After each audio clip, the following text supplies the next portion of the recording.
Charles, old boy, come here. Have a look at this. Something isn't quite right.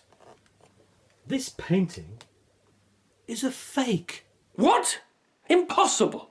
Rosalind's father gave it to us as a wedding gift. He was a shrewd man. He would never have bought a fake. Well, it's definitely a forgery. I mean, I've seen a lot of Monets and this is a copy. It's not even a particularly good copy. The brush marks are all wrong. And the colours, well, you wouldn't notice from a distance, but close up it's obvious. I don't think it was done by a master forger, that's for certain. Whoever put this picture here was hoping you wouldn't take a look at it closely. I don't think I have for years. It's just always been there, hanging in the library. Raymond, what am I going to do? I can't sell a forgery. I need the money. Sorry, Charles, there's not much I can do. I'll have to tell the buyers that the auction is cancelled. Such a nuisance at such short notice. I suggest we keep quiet about the painting being a fake for the moment. I still can't believe it. Oh, hello, Barnaby. What can I do for you, old chap? Raymond and I were just talking about old times. I didn't realise you had company, Charles. I wanted to have a word with you about, Arabella, but I'll come back later as you've got company. Nonsense, old boy. You can speak freely in front of Raymond. He's an old friend. We met in the war. We were officers in the same regiment. I just wanted to say how much I'm looking forward to marrying Arabella.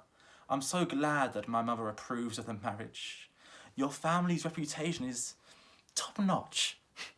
I'm so glad you don't have any skeletons in the cupboard as it was. My mother would never approve of the marriage if you did. Yes, quite so. No skeletons here.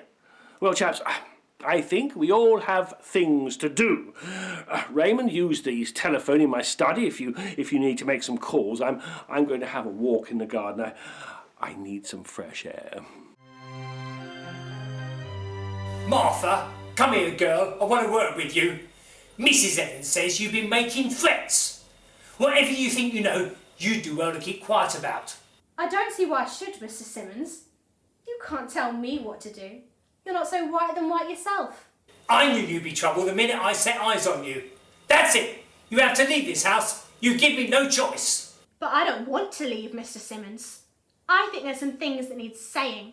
What's going on here? What's all this commotion? You've got canapes to make. Nothing for you to worry about, Mrs. Evans. I've dealt with the situation. Martha will be leaving this house tomorrow. I will not, Mr. Simmons. I'm not leaving and that's final. Now, I'm going to clean the silver. Harold, you need to do something before she tells. I'm not going to prison.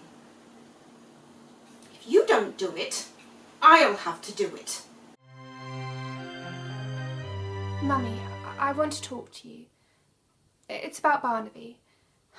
I think he's got a thing for that silly little housemaid Martha. She's been simpering round him, and I caught them talking together this morning. He said he was telling her off, but she didn't look very upset.